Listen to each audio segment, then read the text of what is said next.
Решили, зарегистрировались, теперь с этого момента мы можем собирать документацию. Документацию, которая необходима, опять же, для легального функционирования вашего хостела.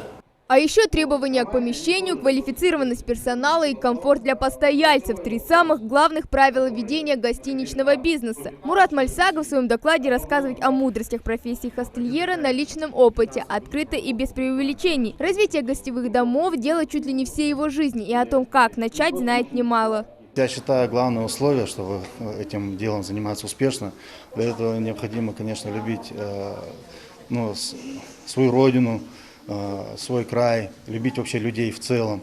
Люди, которые к тебе приезжают, не надо на них смотреть как на какой-то источник дохода, которого там обязательно нужно вытрясти побольше денег, а нужно стараться, не обижая себя, конечно, зарабатывая на этом, но в то же самое время человеку нужно давать то, что он хочет, для чего он приехал. Нормы, стандарты, юридическое оформление и маркетинг. На семинаре, организованном Комитетом по туризму, обсуждали все пункты для благополучного создания и продвижения гостевых домов на территории предгорных сел Сунжинского и Джайракского районов. Докладывали по теме семинара представители сообщества, которые не первый год работают в отельном бизнесе.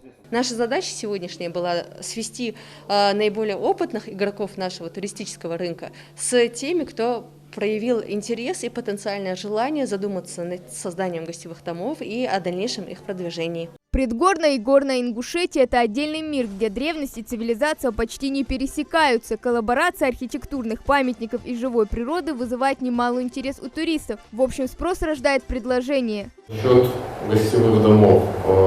Почему с них начали? Потому что они самые доступные для людей.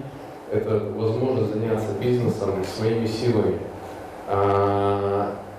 Только гостевые дома передают самобытность, историю, и гостеприимство народа. Потому что гостиница, она более такая отдаленная от услуг, которые мы предоставляем. В зале нет случайных людей, все в той или иной мере планируют заняться бизнесом. Каждый слушатель подчеркнул для себя самое важное. К примеру, Идрис Боров убедился, что открытие гостиничного дела не только прибыльно для самого хозяина, но также способствует развитию туризма в регионе. Много нового, интересного сегодня было услышано. Эта информация возьмется на заметку, и мы постараемся ее в работу как-то пустить, эту всю информацию. Но для этого нужна поддержка, естественно, и от властей, и финансовая, и так далее. Что интересного будет для себя? Открытие гостевых домов, как принять гостей. Само по себе это у ингушей это в крови. Это просто как преподнести, как достучаться до людей и привлечь их.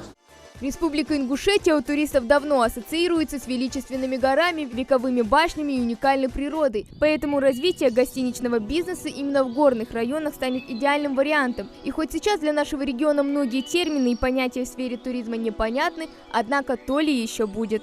Хава Гагиева, Магомед Шаухалов, Новости 24.